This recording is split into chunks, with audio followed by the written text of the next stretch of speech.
कार्तिक कृष्ण पक्ष की त्रयोदशी तिथि के दिन धनतेरस का पर्व पूरी श्रद्धा व विश्वास के साथ मनाया जाता है। धन्वंतरी के अलावा इस दिन देवी लक्ष्मी और धन के देवता कुबेर की भी पूजा करने की मान्यता है। इस दिन को मनाने के पीछे धन्वंतरी के जन्म लेने की कथा के अलावा इसके बारे में एक दूसरी कहानी भी प्रचलित है। कहा जाता है कि एक दिन भगवान विष्णु पृथ्वी लोक में विचरण करने के लिए जा रहे थे, तब लक्ष्मी जी ने भी उनसे साथ चलने का आग्रह किया। तब विष्णु जी ने कहा, ठीक है, जैसा मैं कहूँगा वैसा ही तुमको करना होगा। तब लक्ष्मी जी उनकी बात मान गई और भगवान विष्णु के साथ पृथ्वी लोक पर आ गई।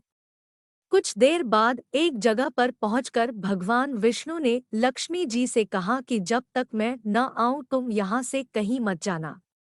मैं दक्षिण दिशा की ओर जा रहा हूँ, तुम उधर मत आना। विष्णु जी के जाने पर लक्ष्मी के मन में कौतूहल जागा कि आखिर दक्षिण दिशा में ऐसा क्या रहस्य है जो मुझे आने से मना कर रहे हैं और खुद चले गए हैं। लक्ष्मी जी से रहा न गया और जैसे ही भगवान आगे बढ़े लक्ष्मी भी पीछे पीछे चल पड़ी। कुछ ही आगे जाने पर उन्हें सरसों का एक खेत दिखाई दिया जिसमें खूब सुंदर फूल लगे थे। सरसों की शोभा देखकर वह मंत्रमुग्ध हो गई और फूल तोड़कर अपना श्रृंगार करने के बाद आगे बढ़ी।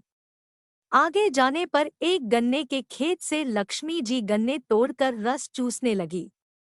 उसी क्षण विष्णु जी आए और यह देख लक्ष्मी जी पर नाराज हो गए और उन्हें शाप दे दिया कि मैंने तुम्हें इधर आने को मना किया था, पर तुम न मानी और किसान की चोरी का अपराध कर बैठी।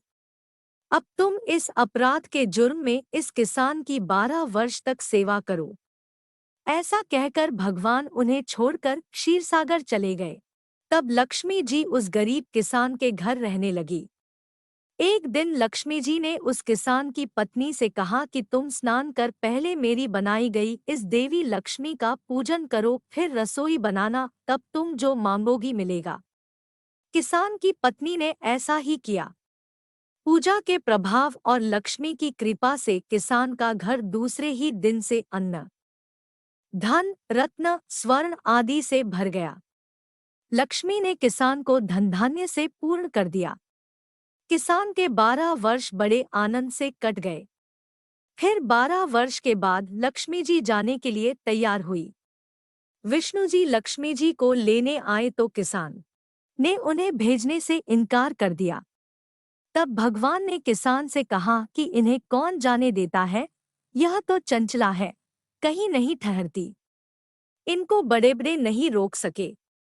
इनको मेरा शाप था, इसलिए 12 वर्ष से तुम्हारी सेवा कर रही थी। तुम्हारी 12 वर्ष सेवा का समय पूरा हो चुका है। किसान हठपूर्वक बोला कि नहीं, अब मैं लक्ष्मी जी को नहीं जाने दूंगा, यह मेरे पास ही रहेंगे, और बिलख बिलख कर रोने लगा। तब लक्ष्मी जी ने कहा कि हे किसान, तुम मुझे रोकना चाहते हो तो जो मैं कहूँ वैसा तुमको करना होगा। कल धनतेरस है, तुम कल घर को लीप पोत कर स्वच्छ करना। रात्रि में घी का दीपक जलाकर रखना और सायंकाल मेरा पूजन करना और एक तांबे के कलश में रुपए भरकर मेरे लिए रखना। मैं उस कलश में निवास करूंगी, किंतु पूजा के समय मैं तुम्हें दिखाई नहीं दूंगी। इस एक दिन की पूजा से वर्ष भर मैं तुम्हारे घर से नहीं जाऊंगी। यह कहकर वह दीपकों के प्रकाश के साथ 10 दिशाओं में फैल गई। अगले दिन किसान ने लक्ष्मी जी के कथानुसार पूजन किया। उसका घर धन धान्य से पूर्ण हो गया। इसी वजह से हर वर्ष धनतेरस के दिन लक्ष्मी जी की पूजा होने लगी। अगर आपने इस वीडियो को पसंद किया है तो कृपया इसे लाइक करें, शेयर करें और हमारे YouTube चैनल को सब्सक्राइब करना न भूलें।